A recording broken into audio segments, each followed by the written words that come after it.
সামনে একটা মা রাইডার, পিছনে মেয়ে, ভালোই লাগতেছে দেখতে। কত সুন্দর বসে আছে, বাইধা রাখছে কোনো ব্যাগ ট্যাগ আছে যে সুন্দরভাবে বেঁধে রাখছে, ভালো লাগতেছে। মারা এখন পিছাই নাই, কত সুন্দর পিছনে আবার লুকিং গ্লাস তাকায়।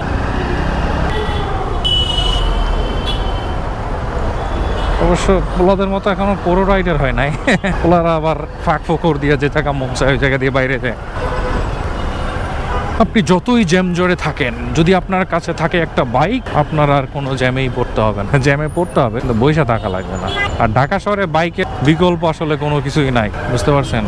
বাইক দেখেন, এই যে চিপা চাপা কোনো কিছু সমস্যা নাই। সবাই বইসা থাকবে, 5 লাখ 6 লাখ 1 কোটি টাকা দামের গাড়ি বইসা থাকবে, কিন্তু আপনি মাত্র 80,000 1 লাখ টাকার বাইক নিয়ে তাদের কচ কচ করে ওভারটেক করে চলে যাইতেছেন। কত একটা ফিলিং, এটা আপনি ভাষায় প্রকাশ করতে পারবেন না। যখন আপনি একটা গাড়ি কিনবেন 50 লাখ টাকা দিয়ে, দেখবেন পাশ দিয়ে একটা 1 লাখ টাকা দামের গাড়ি আপনার আগে চলে যাইতেছে, আপনি জ্যামেই পড়ে রয়েছেন, তখন যে কত খারাপ লাগবে।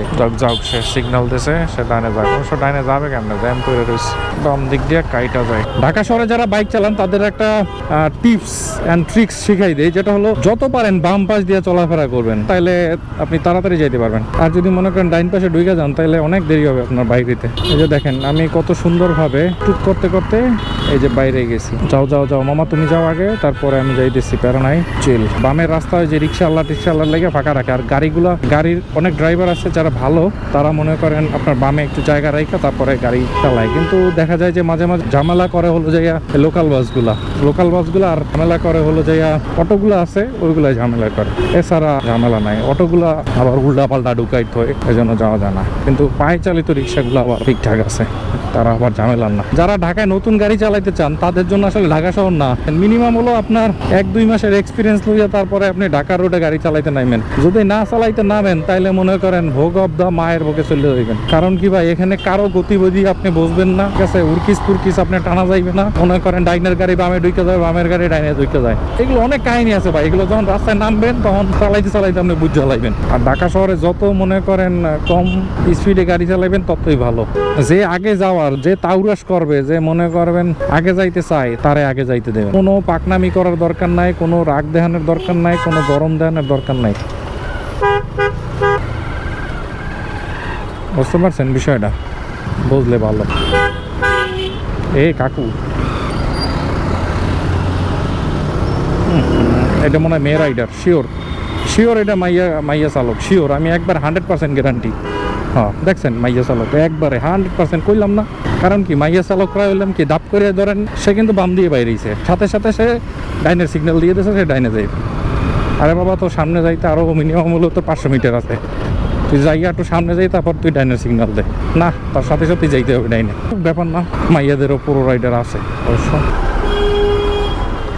এই সোনা মিয়া, টান দাও না কা। সোনা মিয়া, টান দাও। তোমরা মিয়া ভালো হইলা না। বাংলাদেশে ঢাকা শহরে খোরাখুরির আর অভাব নাই ভাই, খোরাখুরি। আল্লাহ করিকা গাবতলির এই সাইডে শুরু হয়েছে খোরাখুরি। আল্লাহ কবে আর শেষ হইবে আবার আনে, ইয়া তো কইতে পারবো না। 10 বছর লাগাই ওই গাড়িটা পক্কত করে ঢুকাই দিচ্ছে। এই যে অটো হাই রোডে চলে যাইছে, তার মারলো একটু কথা কয়।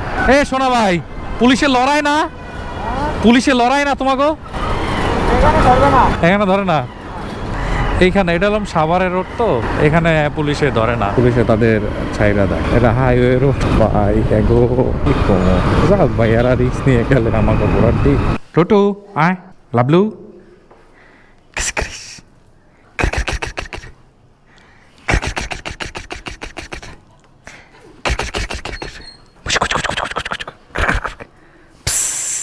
নে, এনে সর, নাই কিচ্ছু নাই মনু।